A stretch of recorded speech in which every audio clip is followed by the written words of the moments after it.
What's up, guys? Today we're going to be talking about core. I'm Sean Hill from Sentinel Productions. I hope you enjoy this video coming up and find it useful. Stay tuned.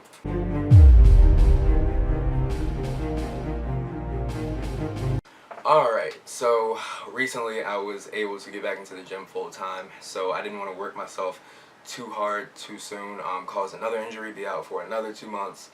Didn't want that to happen, so when I wrote the workout plan for myself and a friend of mine that you're going to see later on in the video, I kind of like worked myself into stuff, so that's why I think this video is great for beginners, to see what it's like to build a foundation of strength as you get into the more complicated exercises. Near the end you will see a video that may not be beginner friendly, but there are two different versions, so we'll get into that later. Starting off with the first exercise is the basic machine crunch. I love this exercise simply because it works all of the core muscles at once. You can really get a good stretch at the top, work on compressing at the bottom, and also work on your breathing. That's very, very important through all core exercises.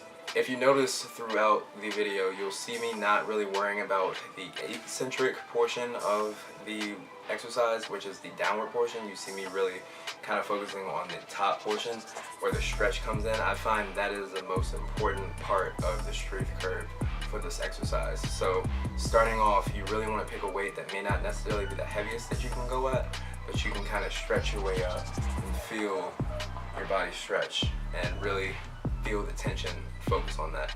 The next exercise that we're going to be working on is the Russian twist.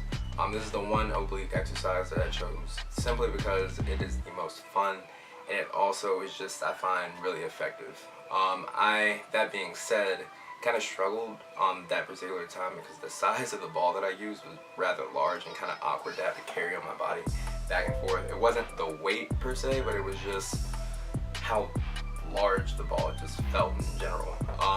The proper way to do the exercise, try to get the ball as close to the ground as possible, forcing a stretch on the opposite side of the oblique, and then come back over it. Like all core exercises, or all exercises in general, you don't want to move too fast. You kind of want to, again, stretch, contract your muscles, focus on just tension more than anything else. The next exercise that we did was an incline weighted sit-up. We chose a plate for this. You can use a dumbbell, you can use a medicine ball. Plate was just the closest thing that we had on hand at the time. This exercise, I feel, unlike previous or upcoming core exercises that you'll see in this video, I think both sides, up and down, are equally as important. All concentric and eccentric is always important, but sometimes it's kind of important to emphasize on one or the other. This one I feel like is extremely important on both. Fighting the forces of gravity on both ends. You're going up.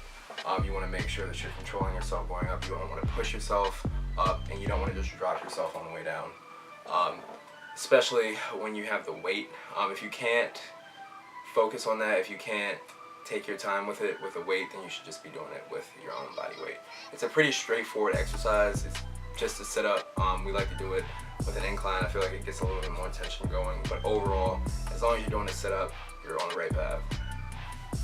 Alright, for the next exercise, this one actually is a little bit more complicated. I don't know what the proper term of it is. I like to call it a modified dragonfly because I kind of got the inspiration from an Athlean X video that kind of documented how to do the dragonfly. I couldn't find anything to do it with correctly, so I kind of just put my own spin on it. It may be a proper exercise, I don't know, I haven't seen it anywhere on YouTube. But that's what this is. The trick for this exercise, get your legs up, try to raise your hips a little bit off the ground or off of the pad that you're using, and lower yourself down really slowly. A lot of core exercises you'll work in the 10 to maybe 15 rep range. This exercise I find you can get 6 good reps, you're doing really good and you have a really strong core. Lastly on the list is hanging knee raises. I'm going to do this video a little bit differently, so that's why I got my friend demonstrating this exercise for me as the basic beginner version. This is great because having your hands above your head really forces you to stretch out, and at the same time doing the knee raises in general really forces you again to focus on your breathing as well as make sure you're focusing on your contractions and extensions.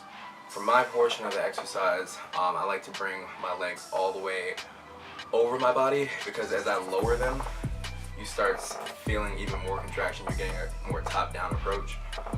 Plus, it looks really cool. It's a lot of fun. if I feel the need to show off one day, I'll end up doing that one and just blowing off a little bit of steam. But it is a great fundamental exercise once you get to maybe the intermediate stage of your core strength. It's something that you can incorporate. It'll also work on your grip strength overall, because you're going to need it, because you're not going to want to fall on your head. So yeah, definitely something that I love doing. I don't do it very often. There's just so many different core exercises that you can do, so many effective ones. I like to mix up my core regimens a lot more than I do the other muscle groups, but it is a lot of fun to do maybe once every 2 weeks, once every 3 weeks. So that is all. I hope you enjoyed. I hope you found it helpful. Sean Hill from Sentinel Productions is going to have a lot more videos coming soon. Let me know down in the comments what you would like to see. See you soon.